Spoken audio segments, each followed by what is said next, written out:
मध्ये महायुती म्हणून चेअरमन केला असं सांगितलं जाते. मात्र महायुतीतलेच नेते आता एकमेकाला कुठेतरी टोमणे मारत असताना दिसत आहेत. धनंजय माडिक यांनी दहीहंडीच्या कार्यक्रमामध्ये वासाच्या दुधावरून थेट आपलं नाव घेऊन कुठेतरी खोचक टोला दिला की 4 वर्षानंतर कितीतरी तुम्हाला किमान हे वासाचं दूध दिसलं. नाही, आता काय झालं की त्या राज्यसभेचे खासदार धनंजय उर्फ मुन्ना माडिक त्यांची दरवर्षी दहीहंडीचा कार्यक्रम असतो. आता याही वर्षी त्यांनी मला निमंत्रित केलेलं होतं, परंतु कृष्ण जन्माष्टमी दिवशी त्यांनी कार्यक्रम केला नाही. तो नंतर त्यांनी 3-4 दिवसांनी नंतर केला आणि त्या दिवशी नेमका माझा कार्यक्रम पिंपळगाव बुद्रुकला होता पक्षप्रवेशाचा. मी वेळानं आलो, तोपर्यंत त्याचं ते भाषण झालेलं होतं. दुसऱ्या दिवशी प्रसार माध्यमामध्ये मी ते ऐकलं.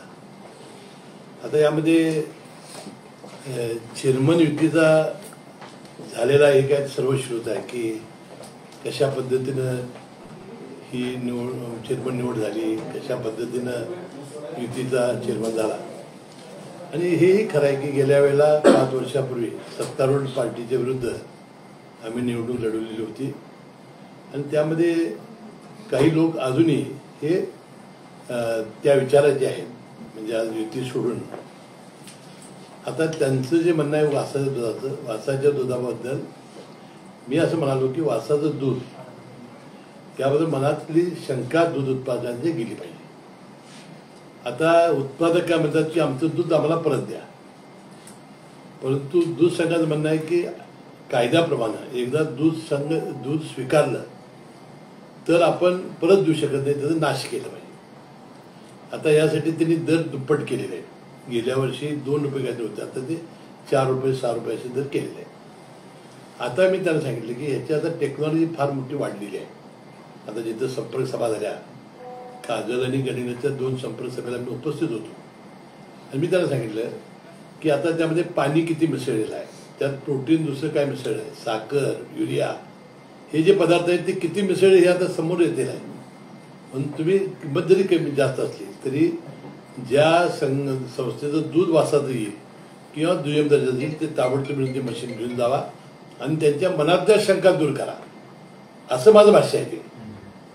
त्यांच्या मनामध्ये शंका ठेवू नका कुठली आता, किंवा कुणामुळं झालं, दूध संघामुळं त्यांनी काय मुद्दाम केलं किंवा संस्थेचे काही सभासदच दूध असावून घालतात, त्याबद्दल तर माझं मत आहे, ते मत होतं.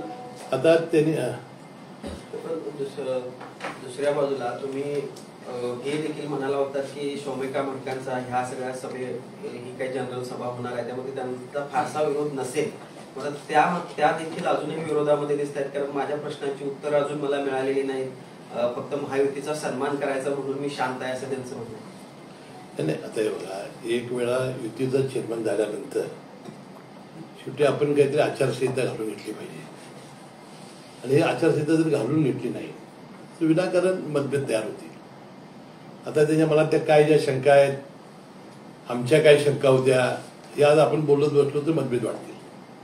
आता यांच्या ज्या शंका असतील ती दूर करण्याची जबाबदारी चेअरमन आणि संचालक मंडळाच्या अधिकाऱ्यांच्या ती करतील. आता विशेषतः ही एकदा लक्ष्मण रेषा घालून आपण जर गेलो नाही तर विनाकारण मतभेद तयार होतील. आणि दुसरा विषय असा आहे की ज्या वेळेला चेअरमन निवडीची बैठक मुख्यमंत्री महोदयांच्या समोर झाली त्याच वेळा मी होतो, विनय कोरे साहेब होते, आंबेडकर साहेब होते आणि काही वेळाने चंद्रजीत नरके आले. आणि त्याच वेळा मी सांगितलं की आता युतीच्या निवडणुका लढवत असताना आपण काय केलं पाहिजे. तर एक 3-4 तालुक्यामध्ये जागा कमी आहेत, त्या 3-4 जागा आपल्याला कायद्याप्रमाणे वाढवता येतात, त्या वाढवल्या पाहिजेत. आणि आता उमेदवार देत असताना जनरलच्या उमेदवाराचं किती त्याच्याकडे संस्था पाहिजेत, तर ते 125 ते 150 एका जर व्यक्तीकडे जनरलच्या असतील सभासद तर त्याला उमेदवारी आपण दिली पाहिजे युतीमध्ये. आणि जे आरक्षणाचे जे आहेत महिला किंवा मागासवर्गीय वगैरे याला 75 ते 100 ही अट आपण याची प्राथमिक चर्चा झाली. मला वाटतं गेली निवडणूक आणि ह्या निवडणुकीमध्ये फरक एवढा आहे की गेल्या वेळा 5,500च सभासद होते, 3,500, आता 5,500 सभासद झाले. 2,000 सभासद नव्यानं वाढलेले आहे. गोकुळ स्थापन होऊन गेल्या निवडणुकीपर्यंत 3,500 आणि आता एका 4 वर्षात 2,000 वाढले. त्यामुळे ही पूर्ण संस्था निवडणूक ही संस्थेच्या सभासदांच्या हातामध्ये गेलेली आहे. त्यामुळे या निवडणुकीत युतीनं सुद्धा व्यवस्थितपणानं आपण निवडणुकीला सामोरं जायला पाहिजे. एवढंच मला याबद्दल बोलायचं. मागच्या सत्ताधाऱ्यांच्या कारभारासंदर्भात तुम्हाला आक्षेपाचे मुद्दे होते, तेच मुद्दे आजही कायम आहेत. मागच्या वेळेचे जो काही कारभार झाला तो चुकीचा होता, आम्हीच कारभार चांगलं करतो असं म्हणायचं आपल्याला? 100%. यावेळेला तुम्ही जर बघितलं 2 रुपये वाढ आम्ही देतो म्हणतो लिटरला, म्हैशीला 12 रुपये आणि 6 रुपये आपण गाईला दरवाढ दिली. सगळ्यात विक्रमी नफा यावेळेला झाला. त्यामुळे आपण दुधाचे दर वाढवले. शेवटी नफा वाढला म्हणजे काय, दर त्या रूपात शेतकऱ्याला जास्त पैसे मिळवून देणं याला नफा म्हणतात. त्यानंतर आपण निव्वळ नफा जास्त दाखवला. त्यानंतर आपण जागा मुंबईमध्ये नवीन घेतली. नंतर दुधाचा विजेचा प्रकल्प तयार केला. आणि ठीक आहे, काही प्रमाणात लोकांच्या तक्रारी आहेत. मी असं म्हणणार नाही की 100% हे दुरुस्त झालं, पण माझं मत 90% तर नक्की दुरुस्त झालेलं आहे. लेखापरीक्षण ज्यावेळी झालं त्यामध्ये अनेक त्रुटी ज्या आहेत त्या आढळून आल्या आणि त्याबाबतची कारवाई अद्याप झाली नाही. सर्किट बेंच देखील यामध्ये याचिका दाखल केली आणि सर्किट बेंचनं संचालक मंडळानं कारवाई का झाली नाही याचं उत्तर आता कोकोच्या प्रशासनाकडे मागितलेलं आहे. चुकीचं आहे, तसं नाही झालेलं. मध्ये ज्यावेळेस सत्ता 1 वर्ष नव्हती, म्हणजे आम्ही युतीच्या सत्तेच्या बाहेर होतो. एकनाथ शिंदे साहेब ज्यावेळेला मुख्यमंत्री होते, विखे पाटील साहेब दुग्ध विकास मंत्री होते, त्यावेळेला ही टेस्ट ऑडिट करण्याची ऑर्डर झाली होती. ती चॅलेंज करण्याचा प्रयत्न दूध संघाने केला. हायकोर्ट सांगितलं तसं करता येणार नाही, ती चौकशी होऊ द्या. ती चौकशी झाली, टेस्ट ऑडिटचा रिपोर्ट आला आणि त्यामध्ये टेस्ट ऑडिटच्या रिपोर्टमध्ये काही निष्पन्न झालं नाही. आता जे बेंच सर्किट बेंच पुढे गेलेले आहेत त्यांना याची कल्पना नसावी. आता ज्यावेळेला ही नोटीस मिळेल त्यावेळेस संघ त्याचं निश्चितपणानं तिथं निराकरण करण्याचा प्रयत्न करेल. साहेब, नेते म्हणून तुम्ही चांगला कारभार केल्याचा दावा करताय, मात्र गेल्या काही दिवसामध्ये जाजम खरेदी असेल, घड्याळांची खरेदी असेल, यावरून आरोप होत आहेत. गोवा सहलीची देखील जोरदार चर्चा. त्याने गोवा सहलीमध्ये स्वतःच्या पैशाने त्यांनी केलेले आहेत. आता एखाद्या संचालक मंडळाने स्वतःच्या, आता आम्ही कोल्हापूर जिल्हा मध्यवर्ती बँक जाणार आहोत, आम्ही स्वतःच्या पैशाने जाणार आहोत. त्याबद्दल कुणी तपासणी करावी, जिल्हा मध्यवर्ती बँकेची करावी, कोकोची करावी. आता जो जाधव आणि घड्याळाचा जो विषय आहे त्याच्याबद्दल संघाने सांगितलं की बाबा आम्ही योग्य पद्धतीने खरेदी केलेली आहे. आता अनेक खरेदी होत असतात, काही पद्धतीने खरेदी झाली आहे त्याची चौकशी होईल. तर माझं मत आहे की आपल्या या दूध संघामध्ये हा आपला दूध संघ एक कोल्हापूरचा वैभव आहे. मला वाटते हा राज्यातला एक ब्रँड होऊ पाहतोय. तर याला कुणी अपशकून करू नये अशी माझी कळकळीची विनंती आहे.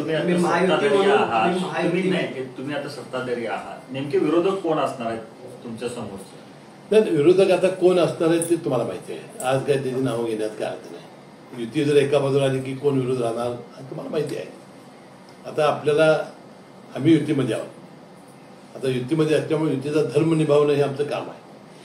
आणि त्यामुळे आपल्याला जे येतील त्यांना घेऊन जायला पाहिजे. जे महाडिक मागच्या वेळेला विरोधात होते, यावेळेला ते परत युतीसोबत तुमच्यासोबत आहेत. अजून काही माझी त्यांच्या चर्चा झाली नाही, परंतु धनंजय माडकांची माझी चर्चा झालेली आहे.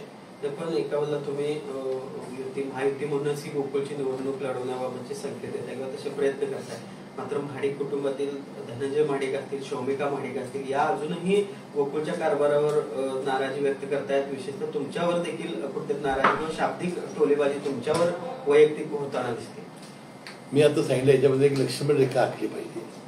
त्याचं व्यतिरिक्त विनाकारण थोडासा मिठाचा खडा टाकल्यासारखं होईल. संयमाने घेतण्याची आवश्यकता आहे. महाडिक कुटुंबीय सोडलं तर बाकीचे सर्वजण आपल्या विचाराचे आहेत. सगळी चर्चा सकारात्मक. महाडिक कुटुंबीय आपल्या उलट कुठं आहेत असं नाही म्हटलं. मी म्हणतो की युती म्हटल्यानंतर एक लक्ष्मण रेखा आपण आखली पाहिजे.